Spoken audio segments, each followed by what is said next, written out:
Thank you everyone for coming. It's nice to see a few of you here.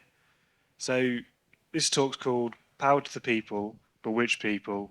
Devolution, but to whom and which powers?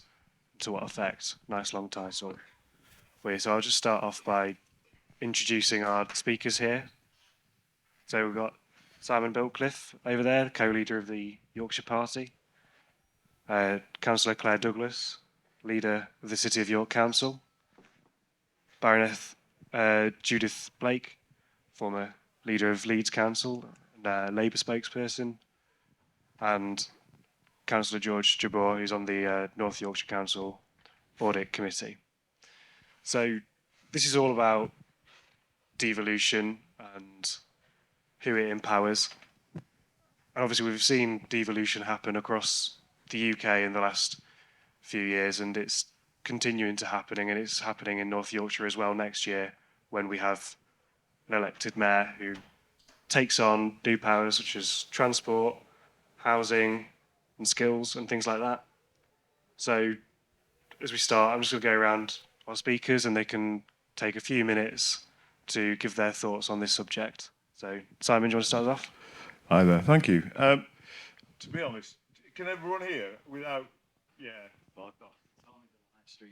Oh, it's a live stream. Hello, the internet. I mean, devolution is something that really shouldn't be contentious. If you look around Europe, the rest of Europe has significantly more devolution and have significantly greater equality throughout their countries. And those two things are don't just happen. You look back in the huge town halls we have in the north, the reason that they were quite so big wasn't just simply to portray power. It actually wielded power. If you go back 150 years, 90% of taxes were raised locally and 10% in the centre. You now look at it, it's the other way around. We have the most centralised tax raising in Europe by a long way.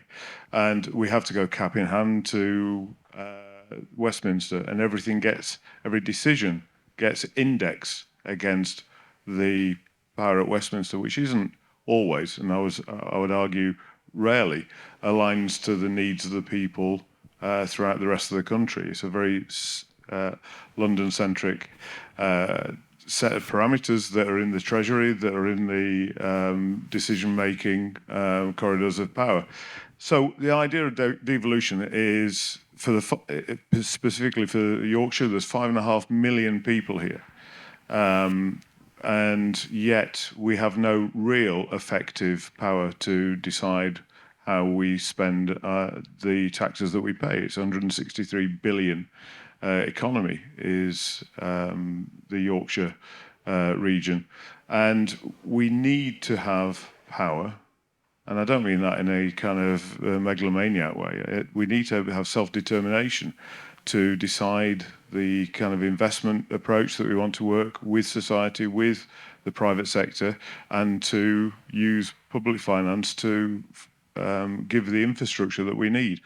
Just one example, between Sheffield and Manchester, we have a transit time of 1.5 hours between those two. If you look at any other comparable big city in Europe, the average time is 26 minutes because they've got rapid transit systems between them.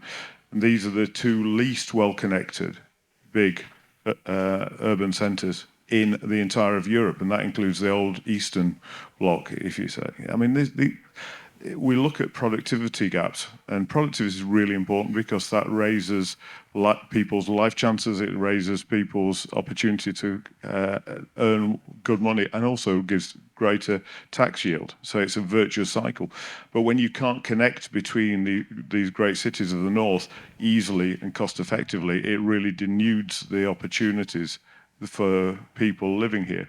And of course, in turn, for the entire UK. This isn't a zero-sum game that we get it back and then the UK is missing out. If we thrive here, we have a significantly better opportunity to help drive the UK forward. And this is why devolution really does matter. And this is why, as a business person, I want to get into politics to drive that agenda forward, because it matters to everybody within Yorkshire and the wider UK.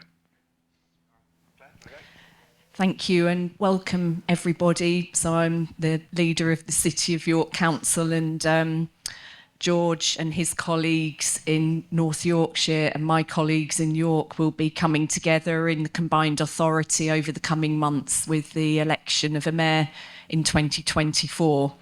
And so I'm going to speak more about the implications of that and power to the people, and within the formation of combined authorities, do people really have the ability to participate in that in a meaningful way? And I think that there are concerns about the movement towards devolution, not from a local control perspective and bringing investment and opportunity into our regions, but quite how public interacts with that organisation. And I would like to make sure that we have an interactive session and you tell us what you think about how people in our regions should be more involved in those combined authorities and that devolution process, because I have a fear that it could end up being controlled from a different place without much input from the public. So no matter if you're a resident or a business person, I would like to know from you how you think that combined authority should be interacting with our residents, with our businesses and organisations for the best effect for our region, to make sure that we really bring in the resources that are needed. So I will leave it there, and when we've all spoken, I'd really appreciate that two-way conversation with you. Thanks. Good morning, everyone. It's a great pleasure to be back in York, and I have very fond memories of being leader of Leeds City Council and coming on a regular basis to York to meet the 22 leaders, or at least 20 of them, on a regular basis to discuss devolution to the whole of Yorkshire. And seeing Dave come in at the back of the room makes me realise I've been working on this agenda for a very long time. Sorry, I don't mean to be rude, but when Dave was leader here back in the 90s, we were talking with, obviously with John Prescott, the Northern Way, moving to referenda, which in my view sadly didn't proceed in the Northeast. But it's a very interesting debate, this, and particularly bringing it always back to the people, that these changes in administrative functions are down to supposedly to benefit. And I think we have to start from the point that England in particular is the most unequal, centralised country, certainly in Europe, and now beyond. And in my view, that can only disadvantage people out in communities, whether they're in Yorkshire or across the whole of England. And the reason I say that is because, sorry, decisions made in Whitehall on minutiae, whether you can get a new roundabout in your locality, having to go to Whitehall, funding decisions made in Whitehall, the bidding culture that exists, that you spend an inordinate amount of officer time, money, putting bids in, and then you fail for some reason that is decided down in London. We need to shift to a much more equal basis for funding across the country, local decision making, so that the people in localities can be centre stage and their needs can really come to the forefront, working with the partnerships, wrapping around the local accountability structures, whatever they are, working together with business, with educational institutions, for example, and particularly making sure that that people have a voice. I have to confess that we got very close to convincing government that devolution at a Yorkshire level would be a good thing, but I think the fear of creating another entity almost on the scale of Scotland was a step too far. And we were started to be told in West Yorkshire that we would suffer financially, so we had to compromise and go to a West Yorkshire combined authority mayoral body. And obviously South Yorkshire had already gone, North Yorkshire in the making, and the eastern East Riding and Hull need to really get themselves organised. But this is a very interesting moment with other mayoral authorities, particularly Manchester and the West Midlands, getting more powers, hopefully more resource to go with that. And I hope we can really start to talk with your input on the priorities that we should be following. But clearly, governance in England is not working for the benefit of our communities at the moment, and we all need to come together to change that. Well, my name is Jabbour. I'm a councillor in North Yorkshire, and I'm going to take a slightly different approach to this to my colleagues, because I'm going to talk a little bit about my background and touch on devolution, not only in England, but as Judith mentioned, also other parts of the country. And before getting elected as a councillor in North Yorkshire, I had an unusual experience with devolution, which involved traveling to every part of the country to fight 7 unwinnable elections for the Conservatives in 7 different regions. And yes, it was done in 7 years. And it is a long story. I'm not going to go through the details, but those areas where I campaigned in include Scotland, Wales, and Northern Ireland, each of which has a devolved administration, but they also include mayoral elections across the country. And here, of course, in York and North Yorkshire, as Cllr mentioned, we are very excited about a combined authority that we're going to have later in the year, and a new mayor who is going to be elected from May of next year. And that, of course, after the government signed the proposed devolution deal last year on Yorkshire Day, 1st of August 2022. So, as it was mentioned, devolution is the transfer of powers and fundings to more local decision-making bodies, and therefore there would be more accountability, and of course that normally comes with more and with elections as well. And so, for example, in Scotland, it started in 1999 with the election of the Scottish Parliament.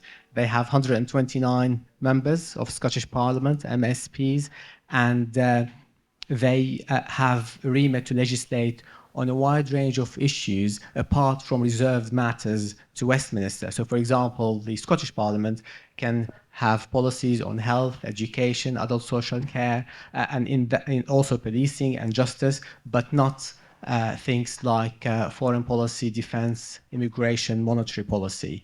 In Wales, it's a similar story. It started in 1999 first with the National Assembly of Wales, and then became Welsh Parliament in more recent years. They have fewer members, 60, and the list of reserved matters to Westminster is longer, so the remit of the Welsh Parliament is narrower than that of the Scottish Parliament. The situation in Northern Ireland also was started at the same time, and it's of course more complicated there because of a number of unique circumstances.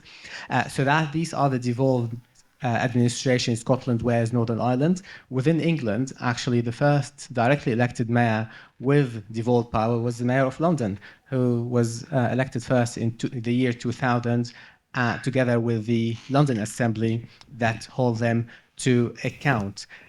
But as Judith also mentioned, in 2004 in the Northeast, there was a drive actually in 2004 to introduce regional assemblies in the north of England, in the Northwest, Northeast, and Yorkshire and the Humber.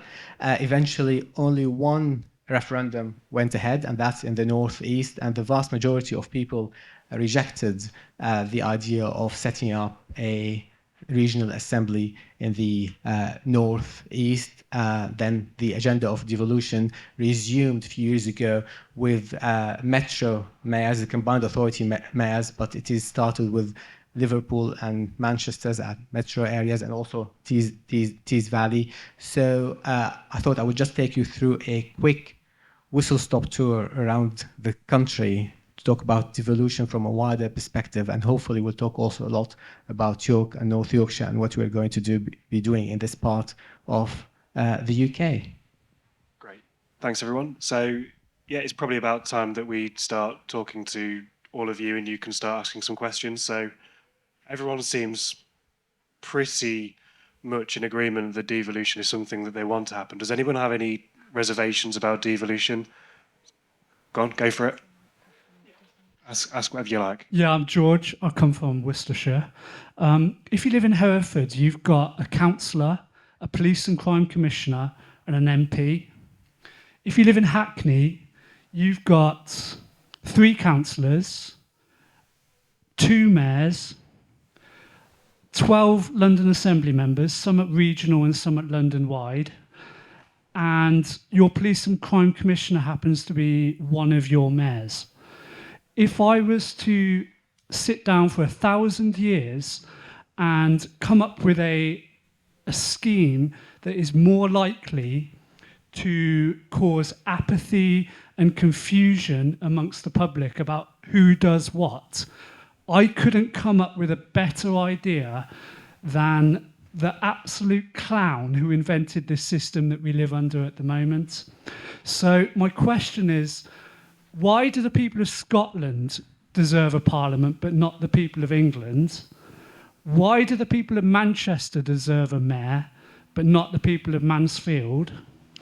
And why do the people of Leicestershire deserve a county councillor but not the people of Berkshire? George, do you want to go first? Yes, I think it's a very interesting point, and I know it firsthand because of the number of variety of elections I stood for, including mayor of Mansfield. Actually, that position does exist. It is a different type of mayor to the Manchester one, because the mayor of Mansfield is a local authority mayor, directly elected local authority mayor, unlike the mayor of Manchester, who is a combined authority metro mayor. And the reality is the system, of course, was not designed. It has evolved over many years, and as a result, when you have different administrations, different politicians, they all try to improve that system based on the circumstances that they have. But as a result of that, you're right, it's a very complicated system to explain the different roles. Say the most relevant one also is between the different tiers of councils. I mean, I don't know how many councillors there are here or people involved with the council, but one of the most frequently asked questions, for example, for my election last year when I was standing for North Yorkshire, is the difference between the county councillor and the district and borough councillors. So what we had in the 2004 referendum in the North East was a question. There were 2 questions to the residents. The first one is, do you want these assemblies, this Northeast Assembly to take place? But the second question was to simplify local government structure from 2 tiers to 1 tier. Now here in York and North Yorkshire, before we go ahead with the combined authority system and the new mayor from next year, in North Yorkshire we went through local government reform to combine both the county council with the district and borough council. So we simplified local government structure before we introduced the mayor. So I think the idea is to try to simplify the system, make it more transparent and easier for people to understand, and at the same time not to add too much complexity. Everyone should have the same levers to vote in government. Everyone, some can. We should all have the same number of politicians. I can debate this for a very long time, and I would like to do that. Say, for example, I agree with you that there are also different factors. So, for example, in Wales, when they introduced devolution, it was only a referendum that had 50% majority, while in Scotland it was over 70%. Yeah, Judith, do you want to go on that? Yes, George, a very useful contribution, if I might say so. And it goes to the point that I was making, that governance in England is a complete mess. It has evolved and it has moved differently in different areas. I have to say it serves central government, I believe, when local areas can't agree to come together. But there is a shift happening. Things are moving. People are realising that the way forward is to come together.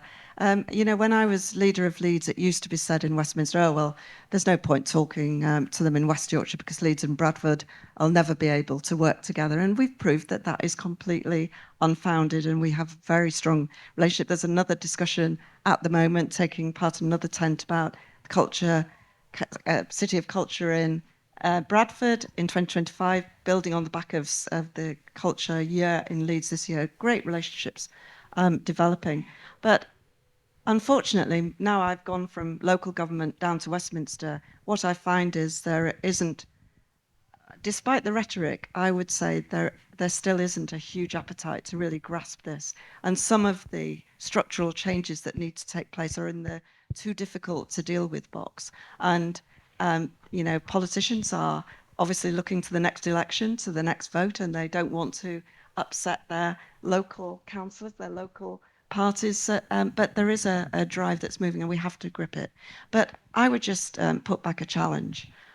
Sure, there's a parliament in Scotland. You talk to local government in Scotland, they will tell you there isn't such a thing as devolution in Scotland, that their powers and resource going into the parliament are not being devolved down to the local authorities. So I think we just need to think very carefully about what it is we actually want to happen and then make the structures work around that. And I think that's a debate that still has to happen.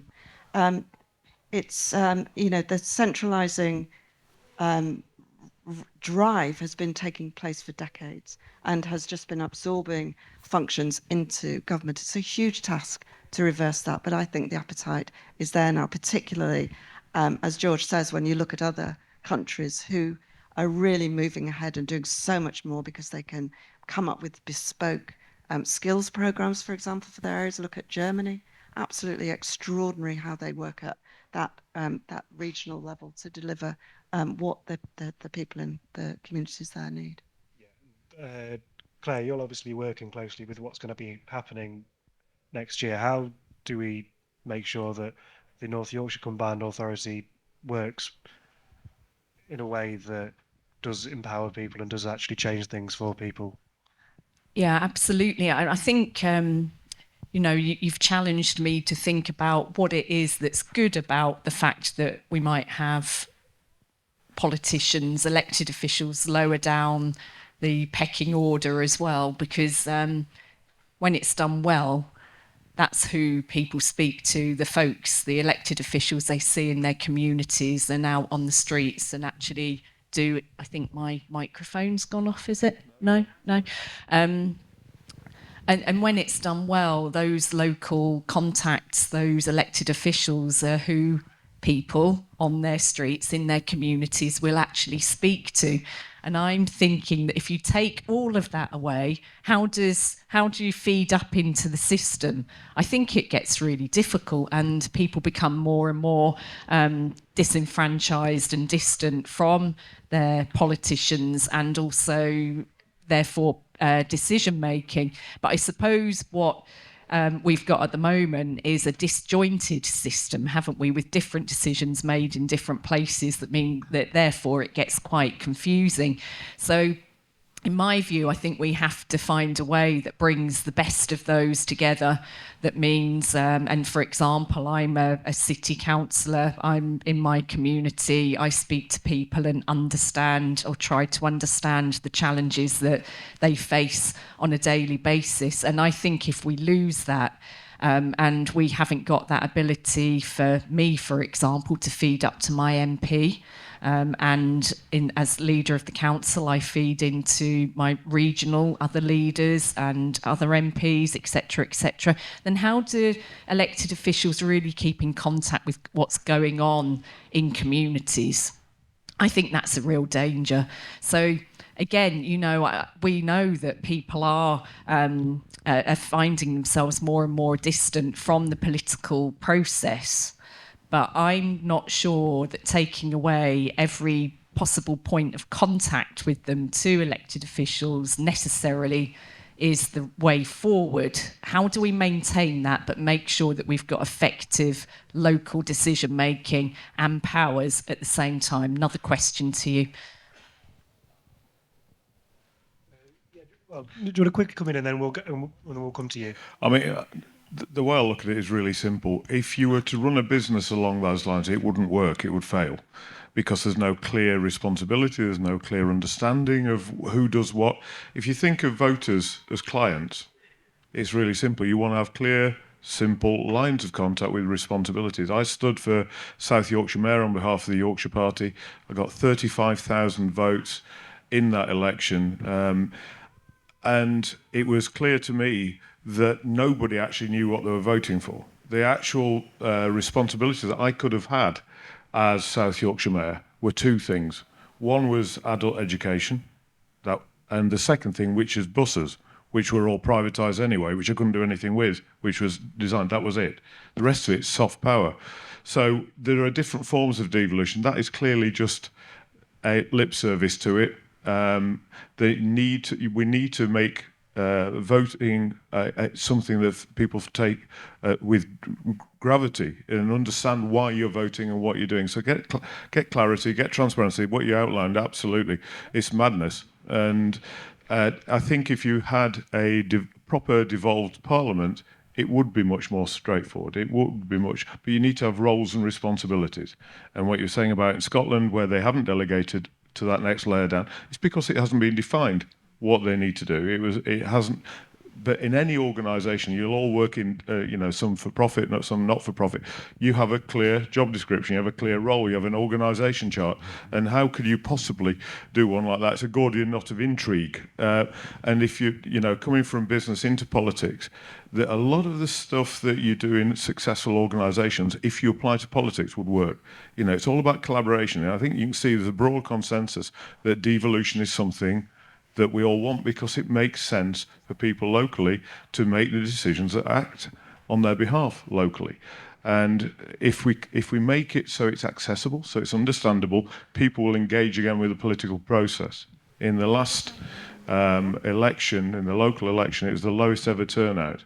Not only because of voter IDs being required, but people are generally confused as to what they're voting for.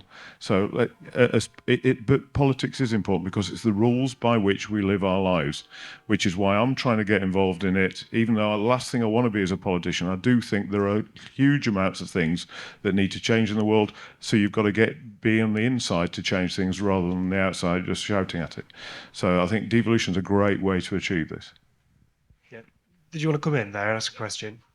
Just tell us who you are and then... My name's Peter Tompkins. Yeah. I just wanted to disagree to some extent with the previous questioner because I think it's absolutely right. We're all confused about who does what and who we are electing for what job and so on. But the idea that the centre has to impose a single standard model on every part of the country, to me seems a contradiction to the very idea that you're talking about, which is devolution, which should be something about different places having the ability to decide the best way in which they wish to govern themselves. Now, obviously, you have to explain to people options and get them engaged. But I think the concept of actually imposing a single standard, if it's the wrong standard, it'll be imposed on everybody and may not be the right way of getting things engaged locally. So I would have thought that devolution sort of spoke to making decisions locally about the best way to govern yourselves locally. Yeah. Did anyone want to comment on that quickly? I completely agree with you, and that's exactly why I started by outlining the different models that we've got in the UK. It's a diverse country, diverse needs, and let's have diverse systems that meet the requirement of every particular area. I think we're seeing with the emerging combined authorities that's happening in practice. No model actually is the same, and some areas choose to put their police and crime commissioner in, some don't. And for example, so that I agree there needs to be that level of flexibility, but it really what we need to make sure is that it's fair, and that places have the access to resource and the powers that they need to be able to deliver in their area. And at the moment, that's where the real imbalance is. Yeah, let's just quickly come to everyone. Yeah, do you want to go? So I'm very interested in the word fair. I hear it a lot in England. We've become very fair. Everything is fair. And my whole experience in business is that great decisions are usually not fair.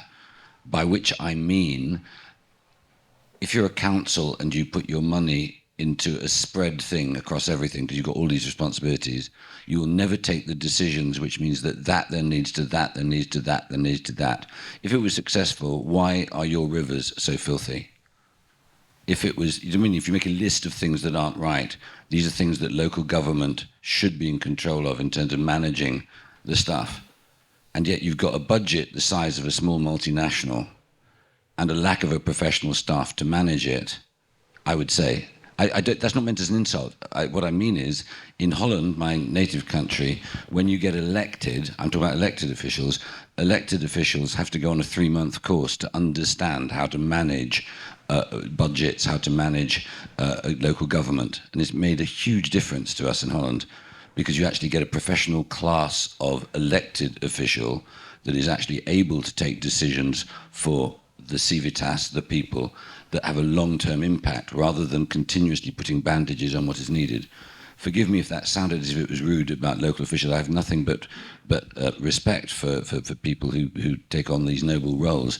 It's just that wherever I go in Britain, I find it very upsetting to see so much money poured down the drain in terms of continuously putting on bandages rather than being strategic. Claire, you know exactly what it's like to work in that kind of budget and in that situation.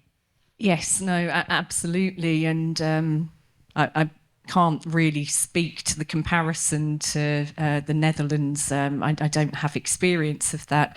But how the structures within local authorities in the UK or in England are supposed to work is that as elected politicians, we have control over policy direction and strategy vision. And then we have the officers that work underneath us within the local authority who are employed by the local authority, that are the professional people who deliver on those visions and strategy. So I totally agree that, of course, it's to the best benefit of everybody that politicians know what they're talking about. Of course it is, but that's what we hope our differing life experiences, expertise in our professional field, whatever it is, brings to that. So I'm not sure that within the current system in Britain that a professional politician approach really works, and we've berated the lifetime professional politician for many years now, I think, haven't we? We're not convinced that that is really the way that we want to go. But we do have to make big decisions, of course we do. It's very important.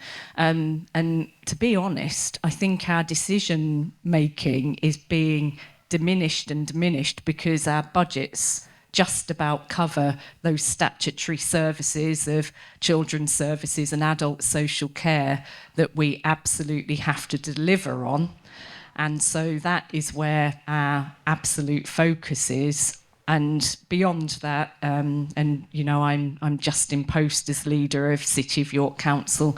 In order to do the things that we absolutely want to do for our communities that sit outside that, we're having to partner more and more with other organisations outside the council, whether that be business, education, and our city partners, essentially, to deliver on that. And we bring in external expertise then into our decision making through that. It's not an official route, but that is the way that we're going. So yeah, I think that, you know, different models, we have to learn from them, but I wouldn't want to undermine the experience of either politicians or the employed staff in local authorities. And I think it did sound a bit like you didn't think there was much expertise there, but there really is.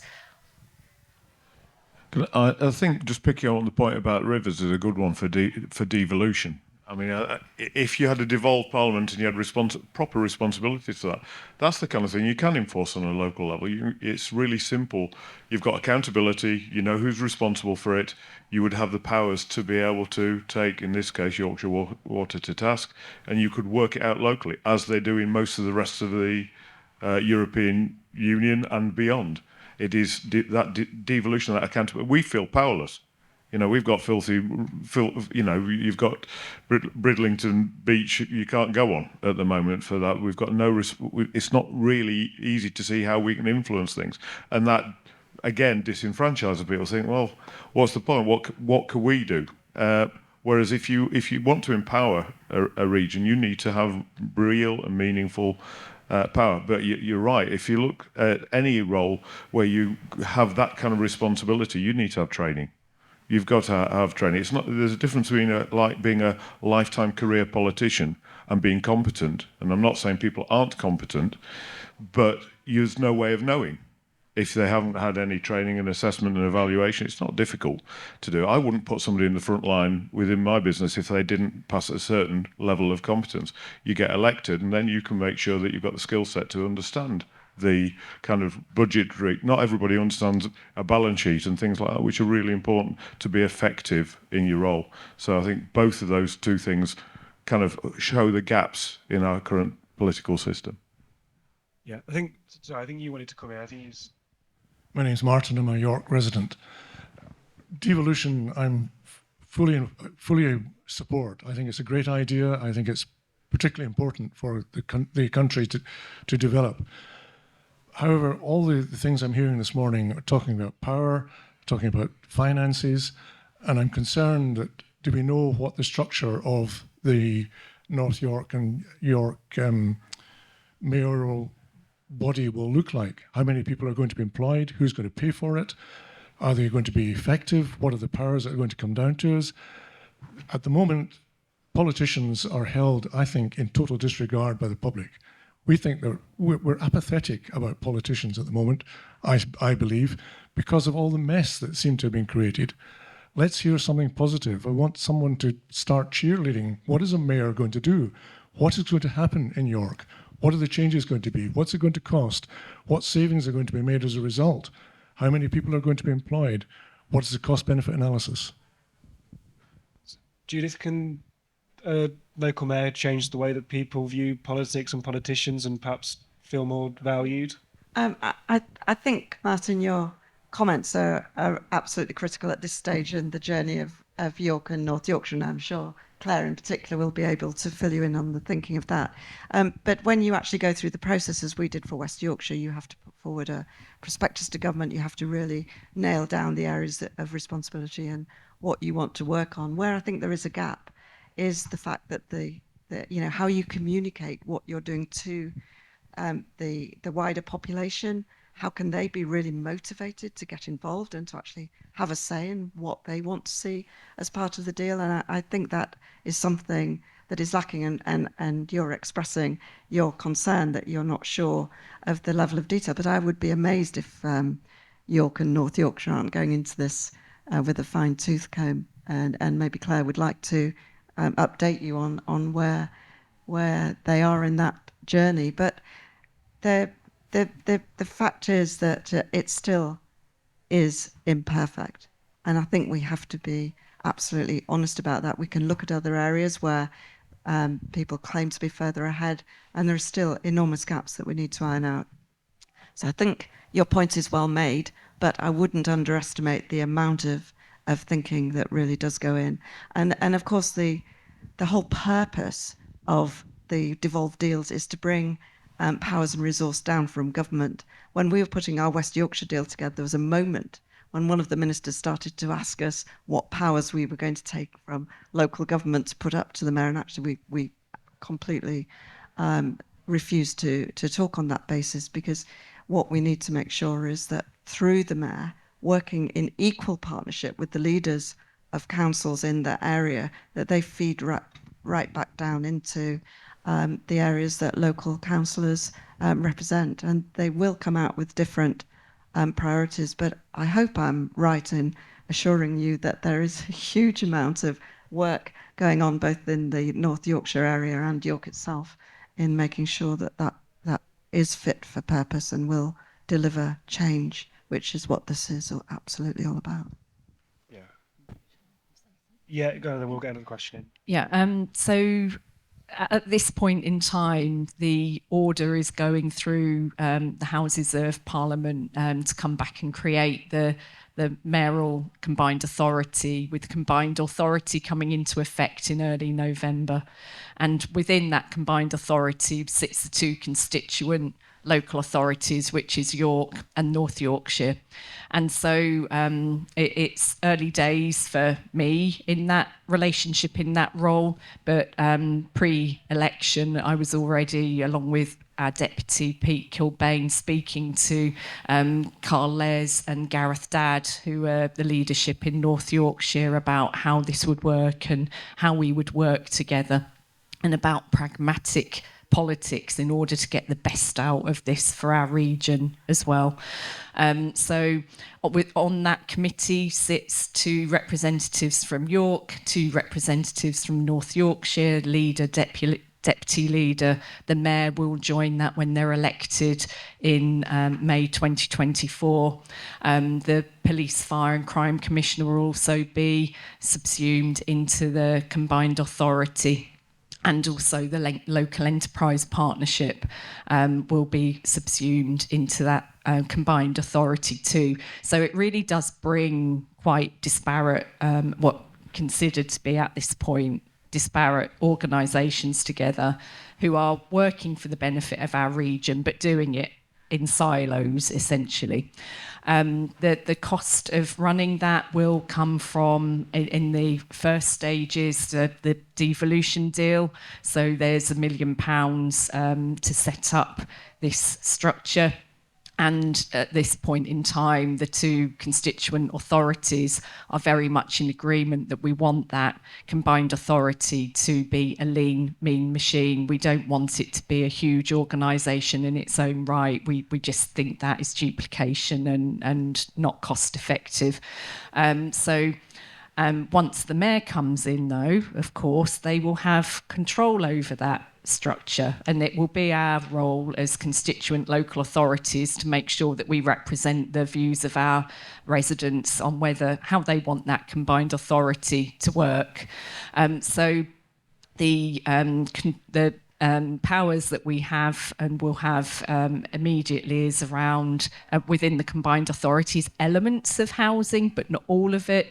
The local authorities, as Judith outlined, will maintain their ability to control pretty much what goes on within their boundaries. There will be a key network route, which is highways function, that will be passed up to the mayor, but we will maintain the highways authority control within the local authorities as well. So really what we're moving towards is a real regional partnership approach in order to get the best out of this for everybody. But I do have concern that, as I said earlier, that the ability of our residents to actually keep in touch with that structure, be involved and understand what's going on through it. It really needs looking at, scrutiny needs looking at. And so there are things that are still undecided, but our plan is not to have a huge other organisation that sits outside our local authorities, but brings control from Westminster to us to make local decisions. Yeah. So I know you're very, very keen to come in, but I want to ask specifically, are there any issues that you would like to see changed that you think can be achieved by devolution? No, what I'd like to do, I think it feeds into that, is to follow Tim Smith's point around skills. I mean, it's not just politicians that need skills and knowledge, but citizens do as well. So one of the great failures, I think, in our country is the lack of skills around citizenship and local government. There was a great program by Yorkshire Forward, who, for all its faults, did a wonderful program called Renaissance, which I happened to be involved in for a number of years. And that gave citizens access to skilled panels. And citizens included councillors. So in town teams formed in the towns of Yorkshire, the town team, once formed, had the ability to call in skills around fundraising. How can we raise funds for our people? And around, developers. How can we see through the schemes that developers are presenting to us to build things in our communities? What are they really saying? So I'm just saying that I think there's a great problem there, and that feeds into the apathy too. So I think the skills business and the knowledge business is a two-way thing, and could certainly involve elected officials as well. Yeah. What was your name, sorry? Oh, it's Robert Powell. Robert. Yeah. Well, thank you very much, Robert, for this question. I think it does touch on a few themes that we've discussed today, and on that I want to highlight a couple of points, because point made earlier about the skills of that politicians have when they take office, there is actually a role for political parties to play in that process. So the political party would not select anyone to stand, say, for example, for Mayor of York and North Yorkshire. They will have to be screened, and of course, they will have to explain their background, their experience, what they can add to the role. So there is something that is being done already, but through the political parties, there is training to the candidates, and I'm sure Labour and the other parties have that as well. So that's done at the moment. The other point I was going to say is the apathy of residents, because also there is responsibility on the candidates themselves when they are running elections to ensure that the electorate know what they are voting on, what their manifesto, to engage and have a very effective way of communicating with residents. Like in North Yorkshire, last year, there were 89 elections across all of the county. The turnout in the division that I stood for in an election was more than double the turnout in another part of North Yorkshire. So there is a huge variation, even in the same county, in terms of the turnout. So there is a responsibility on the candidates, on the political parties, to ensure that there is less apathy, there is more engagement with the residents. And the final point is within that theme, and also Judith touched on it earlier, which is there is this drive also not to keep things within the local authority, but devolve them to communities as well. So, for example, in North Yorkshire, we have double devolution. So when the tier of local, district and borough councils was reformed last year, was abolished, we made this double devolution offer to parish councils if they want to take on some of the responsibilities of the districts. So then you devolve powers to the communities themselves, and through the area constituency committee as well. For example, in Harrogate and Naysborough recently, the members of that local community decided on a future of a project that involves the regeneration of the center of the town near the train station. So there is a lot that's being done, but more can be done as well. And there is a huge responsibility on the political parties and the candidates who are standing for election. Yeah, just quickly, so we can get one more question. Yeah, Robert, it's great to see you again after all this time. Looking around the room, there are a few people who will remember civics education at school. It was a compulsory subject that I think it was Margaret Thatcher took off the curriculum. And we've never had anything really as substantial put back. And I completely agree with you. If you go out and ask the average person, do they know who has responsibility for what? When we go out on the doorstep, we get accused of the buses not running on time. And I say, I wish I had control over the buses to be able to determine the timetable. Water is exactly the same. But there are things happening. And for example, in Leeds, the government two separate governments twice decided that we couldn't have our rapid transport system. But the second time, when and I was leader, we actually got £178 million by way of compensation. And we set up a whole programme of going out to people, because it was people objecting to the proposals that actually scuppered it in the end. We set up citizens' juries. We worked with Leeds University. We've got the Leeds Climate Commission with Leeds University, involving local people in our communities and going out. And the thing is, I think a lot of politicians, if I'm honest, are afraid of what the public will say if they go out to talk to them. But what they found was actually the reverse. And through the citizens' jury process, ordinary people who had no particular background were far more ambitious and prepared to go a lot further. And I think we ought to look at those schemes that are available and replicate them and make sure that voice is genuine. But the lack of awareness of how governance in this country actually works is really very frightening. Yeah. And so we've got about 8 minutes left, and one topic we've not really touched on is housing, which is probably one of the ways that you could empower people most with devolution is by helping them own their own homes. I was just wondering if anybody here is particularly passionate about that issue or wants to make a comment on it, or go on.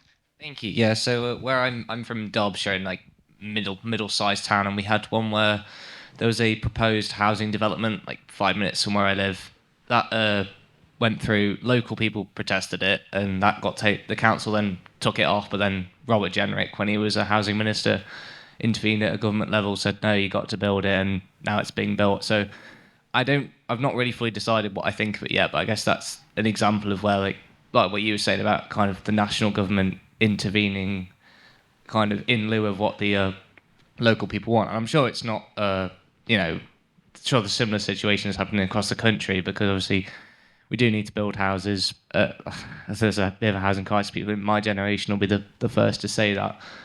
But equally, kind of, how do we get that balance between achieving national agendas, but without kind of leaving local people kind of pulling the floor from underneath their feet? Yeah, go on, Cllr.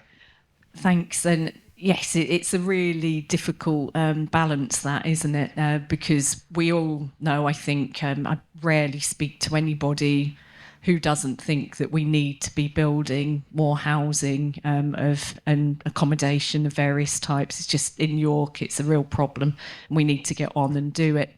And in my experience, it's not the housing that people disagree with, it's the lack of the infrastructure that needs to come in order to support that. So we know that our schools, our GPs, etc., could go on, are all stretched when we put new development in without fully considering those aspects. And I think if you get things right, the basics right, then the disagreements and the objections from the public tend to melt away. And Judith explained how that happened in Leeds around their mass transit system, which, these are contentious and emotive subjects, aren't they? But we can't ignore them either, can we? And I think that approach of citizen assemblies, really getting a broad range of our communities into the same room, politicians speaking to them and not being afraid to engage. And in my experience, I can count on one hand the bad experiences I've had of speaking to residents. Sometimes people do shout at you as a politician. It might not be unexpected there, but it's fairly rare, and I've always learned tremendously from people's different perspectives. So I totally think we have to do things differently on public engagement and not be frightened to do it, and also listen. And a colleague of mine, the leader of Camden Council, oh goodness me, that's really embarrassing, is I can't remember her name. Georgia Gould, sorry, thank you Judith for saving me there. Georgia Gould, they've done an amazing amount of public engagement at citizens' assemblies, and it has changed the way that local government has worked there and their ability to deliver for their residents, which is absolutely fantastic. So yeah, the challenges. Yeah, just before Simon comes in, I just want to, has the conversation around devolution, has that made you feel any better about housing, and as a sort of young person, the prospect of owning a home, has it? I think it would be good to have one of my primary concerns, like not legally, is how if decisions get made at a national level, that could be like possibly like more money going to the seats of the governing party is. So that's my main concern. So I do think there's more from the local authorities who, I think like one of the previous questions said, like a blanket policy. I think that would work very well, but equally kind of with housing, sort of like it is, and no one really wants like loads of houses next to them, they're very big busier. So it's about having that balance. Sometimes having the Yeah. the local insight as well, equally sometimes taking the broader perspective of what the whole country needs as well. Yeah. Work things kind of getting that. Yeah, so we've got about 3 minutes left, so if you want to make a very quick comment and question, then Simon can finish. Thanks. I'm Helen from Thirsk in North Yorkshire. So I'm a little bit more rural, and we've had quite a lot of building in our area, and it's been great because it's brought lots of people into the area, and I support that. A lot of people don't like it, and it also does have a big impact on infrastructure. But the main part I want to say is they're not affordable. They're billed as affordable houses, but actually we have a lot of rural deprivation. Despite it being a beautiful market town, there are people who need affordable housing, and not part share, part this, part that. They need council-built affordable housing, and there's council-built housing standing empty, and we don't know why, because I've been door knocking, and it's a big issue that's not just about not in my backyard type thing. Yeah, 2 minutes, Simon. Yeah, no, I think housing is a massively important thing for everybody. We need to reinvent the way that we go about it. There's a huge opportunity to change actual construction processes so you can make it pre-built houses in there which are a fraction of the price, so that makes the affordability right. Taking in the externalities, as we call them, of putting new developments in. If the local community net gained from houses going in, much more acceptance will be for new development. So if you work out what the local community needs, and as part of that development being approved, they have to deliver it, rather than it be most of the value going to the developers, then I think we could open the doors to greater environmentally sensitive and ones that enhance the local environment. And having new people into rural areas is really important. Giving young people a chance to own their own home is really important, but it does need rethinking, both in terms of the commercial incentives, so the developers do take on more responsibility and do to actually engage with the local community before it can be put forward. It's their responsibility. They're wanting to change the way that you live. Then I think it's a change of emphasis that we need to do, but it can be done. It's been done in other parts of the world as well. Yeah. Okay, well, it's about 11 o'clock, so thanks everyone for coming and contributing to the conversation. I hope you found it engaging and interesting, and I hope you enjoy the rest of the day. Thanks very much.